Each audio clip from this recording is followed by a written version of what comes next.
இப்போது மலையகத்தை பொறுத்த வரைக்கும் இந்த சம்பள பிரச்சனை என்பது மிகப்பெரிய பிரச்சனையாக மாறி இருக்கிறது. இப்போ உங்களை கூப்பிட்டு வைத்துக்கொண்டு அதை பற்றி கேள்வி கேட்காமல் இருக்க முடியாது. நிச்சயமாக இந்த உண்மையிலே இந்த தோட்ட தொழிலாளர்கள் படுகின்ற கஷ்டம் எண்ணில் அடங்காது. 1000 ரூபாய் சம்பள போராட்டமெல்லாம் நடந்தது. ஒவ்வொரு அரசாங்கம் வருகின்ற போது நாங்கள் சம்பளத்தை உயர்த்தி தருகிறோம் என்று வாக்குகளை எடுத்துக்கொண்டாலும் அது நடந்த பாடில்லை. மக்கள் வெறுத்து தான் உங்களுக்கு இந்த அதிகாரத்தை தந்திருக்கிறார்கள், இவர்களாவது வந்து எங்களுக்கு இந்த சம்பளத்தை அதிகாரத்தை தருவார்கள் என்ற நம்பிக்கையுடன். இப்போது இந்த பேச்சுவார்த்தை எப்படி போய்கொண்டிருக்கிறது? இப்போ அரசாங்கம் வந்து ஒரு வருடம் முடிந்திருக்கிறது. மலையக மக்களுக்கான உங்களுடைய இந்த நடவடிக்கைகள் எப்படி இருக்கிறது? உண்மையில் அகில் என்னென்னா, மலையக தமிழ் மக்களுடைய பிரச்சனைகளை எமது அரசாங்கம் சரியான முறையில் இனம் கண்டிருக்கிறோம். விசேடமாக உங்களுக்கு தெரியும், நாங்கள் ஆட்சிக்கு வருவதற்கு முன்பதாகவே மலையக மக்களுடைய வாழ்க்கையை மாற்றுவதற்கு நாங்கள் என்னென்ன செய்ய வேண்டும் என்பதற்காக ஹெட்டன் பிரகடனத்தை ஜனாதிபதி அன்ருகுமார் திசாநாயக்க அவர்கள் கையெழுத்திட்டு அதை ஏற்றுக்கொண்டிருந்தார். அதிலே நாங்கள் ஒவ்வொரு விடயங்களும் சொல்லியிருக்கிறோம். அவருடைய நாட்சம்பளம், அவருடைய வீட்டுரிமை, காணியுரிமை மற்றும் சுகாதாரம், கல்வி, எல்லா விடயங்களும் நாம் மிக தெளிவாக கூறியிருக்கிறோம். எனவே இந்த நாட்சம்பளம் என்பது உங்களுக்கு தெரியும், கடந்த காலத்திலே கூட்டு ஒப்பந்தம் மூலமாகவும் அதே போல் கம்பெனியுடன் கலந்துரையாடி தான் இந்த சம்பளத்தை நிர்ணயிக்கிற முறைமை காணப்பட்டது. அதற்கு முன்பதாக இந்த அரசாங்கத்துக்கு சொந்தமான என்று கம்பெனிகளுக்கு தாரை வார்த்தார்களோ அன்றிலிருந்தே முழுமையாக தொழிலாளர்கள் இந்த கம்பெனிக்காரர்களுக்கு அடகு வைக்கப்பட்டார்கள். அன்றிலிருந்து அரசியல்வாதிகள் தான் இதை செய்தார்கள்.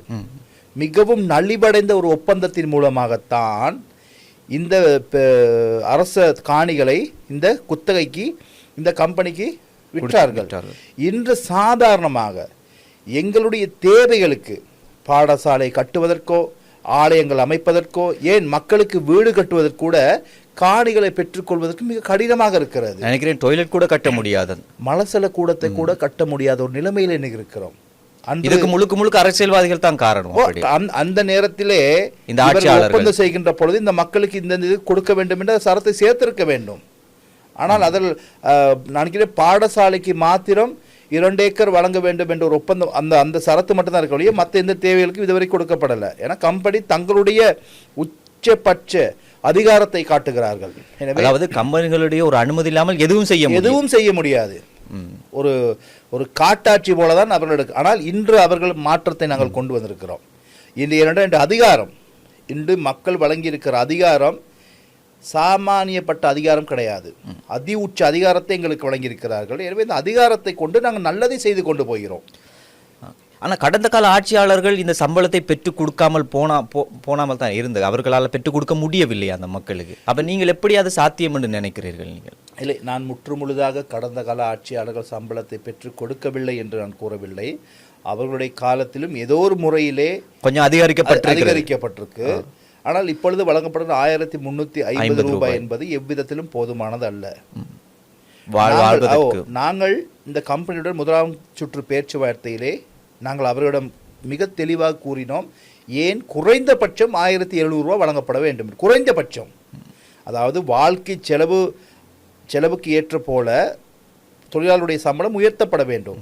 அப்போ கம்பெனிக்காரர்கள் கூறியதான் உற்பத்தி செலவு அதிகரிப்பு, தேயிலைக்கு சரியான விலை கிடையாது, பல்வேறுபட்ட காரணங்களை அவர்கள் கூறி வந்தார்கள். இருந்தும் நாங்கள் கூற முடியாது, நீங்கள் இந்த இதுக்கு வர வேண்டும். எனவே அவர்கள் ஒரு கால எல்லையை கேட்டார்கள். இந்த ஏனைய கம்பெனிகள் எல்லாம் கூட்டாக இணைந்து அவர்களுடைய பேச்சுவார்த்தை மூலமாக எவ்வளவு கொடுக்க முடியும் என்ற என்பதை அறிவிப்பதற்காக நினைக்கிறேன் எதிர்வரும் அக்டோபர் மாதம் 7ஆம் தேதி 2வது சுற்று பேச்சுவார்த்தை நடைபெற இருக்கிறது. எனவே அதிலே நாங்கள் எங்கள் பக்க நியாயத்தை நாங்கள் வலுவாக முன்வைப்போம். எனவே ஏதோ ஜனாதிபதி அவர்கள் மிகவும் திட்டமாக இருக்கிறார், தோட்ட தொழிலாளருக்கு சம்பளம் உயர்த்தப்பட வேண்டும் என்பதிலே 1700 ரூபாய் என்பதில் அவர் வழங்குவதிலே அவர் திட்டமாக. கடந்த அரசாங்கத்தின் போது ரணில் விக்ரமசிங்கே வர்த்தமானியம் வெளியிட்டிருந்தார் சம்பள உயர்வு. அதன் பிறகு கம்பெனிகள் நீதிமன்றம் சென்று அதை தடை செய்தது. அப்படியான ஒரு நிலைமை வருமா கம்பெனிகள்? இல்லை, நாங்கள் இப்போ இப்படி தான், இப்போ நாங்கள் கம்பெனிக்கு நியாயத்தை எடுத்து கூறி நாங்கள், அதாவது அச்சுறுத்தல் கிடையாது, நாங்கள் அவருடைய வேண்டுகோளுக்கு இணங்கவே அவர்களுடைய ஒப்புதலுடன் தான் இந்த சம்பள உயர்வை மேற்கொள்வோம். அப்படி இல்லாமல் அவர்கள் நீங்கள் சம்பளம் உயர்த்துகின்ற போது அப்படியான ஒரு வர்த்தமானியை வெளியிடுகின்ற போது அவர்கள் அதற்கு எதிராக நீதிமன்றம் போனால் தடை உத்தரவு பிறப்பிக்க வாய்ப்பு இருக்கிறது. அதன் பிறகு இந்த சம்பளத்தை உயர்த்து கொடுக்காமல் போவதற்கான வாய்ப்பும் இருக்கிறது தானே. நாங்கள் ஒரு வலுவான ஒரு அரசாக இருக்கிறோம். ஆனால் நீங்க உறுதியாக இருக்கிறீங்க 1500 ரூபாய் கொடுத்தே ஆகும். நிச்சயமாக நிச்சயமாக. ஆனால் இந்த சம்பளம் மட்டும்தான் பிரச்சனை அல்ல. உங்களுடைய எதிர்த்தரப்பை சேர்ந்தவர்கள் கூறுகின்ற போது இந்த சம்பளம் மட்டும்தான் இங்கே பிரச்சனை இல்லை, இது நிரந்தரமான தீர்வை இது கொண்டு வராது, மக்களுடைய காணிகளை லீஸிங்கை கொடுக்க வேண்டும், அப்போதுதான் இதற்கான நிரந்தர தீர்வு வரும் என்று ஒரு விமர்சனத்தை வைக்கிறார்கள். இது சம்பந்தமாக நீங்கள் என்ன நினைக்கிறீங்க? உண்மையிலே இப்போ உங்களுக்கு தெரியும், பெருந்தோட்டங்களிலே பெருந்தோட்டம் அதிகமான காணிகள் மீள் பயிரிடுகை இல்லாமல் அதெல்லாம் ஒரு காடுகளாக மாறி இருக்கின்றன. இந்த மீள் பயிற்சியை செய்தால்தான் அது தொடர்ச்சியாக அந்த பயிற்சியை பாதுகாக்கப்படும். எனவே சில காணிகள் தரிசு காணிகளாக காணப்படுகின்றது. அது கம்பெனிகளுக்கும் பிரயோசனம் கிடையாது, நாட்டு வருமானத்துக்கு பிரயோசனம் கிடையாது. ஆனால் இந்த தொழிலாளர்களுக்கு அந்த காணியை கொடுக்கின்ற பொழுது அவர்கள் உழைப்பின் மூலமாக அவர்கள் ஒரு லாபத்தை பெற்றுக்கொள்வார்கள். அது நாட்டினுடைய வருமானத்திற்கும் நல்லம், அதுபோல் கம்பெனிக்கும் ஒரு தொகை சென்று சேரும். எனவே நாங்களும் முயற்சித்து வருகிறோம். தற்பொழுது ஒரு கணக்கெடுப்பை ஆரம்பித்திருக்கிறோம். இந்த பெருந்தோட்ட கம்பெனிகளிலே தரிசு நிலங்களாக எவ்வளவு காணப்படுகின்றது, மீள் பயிற்சி இல்லாமல் எவ்வளவு காணிகள் இருக்கின்றது. எனவே அந்த தரவை பெற்ற பின் நாங்கள் தீர்மானிப்போம் இது எவ்வாறு மக்களுக்கு கொடுப்பது அல்லது குத்தகைக்கு வழங்குவதை என்று நாங்கள் தீர்மானிப்போம். இன்னும் எவ்வாறு வழங்கப்படுவது என்பது இறுதி தீர்மானம் இன்னும் நாங்கள் எடுக்கவில்லை.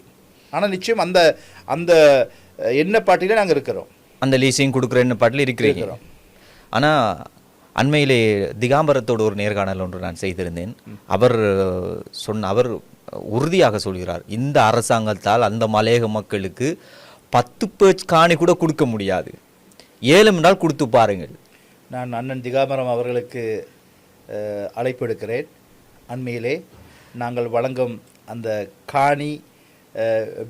அந்த காணி ஒப்போடு மக்களுக்கு வீடுகளை கட்டி கொடுத்து அந்த நிகழ்வுக்கு நீங்களும் வர வேண்டும், உங்கள் கையாலும் அந்த மக்களுக்கு அதை வழங்க வேண்டும் என்று அன்பான அழைப்பை அண்ணன் திகா அவர்களுக்கு நான் அழைப்பு எடுக்கிறேன்.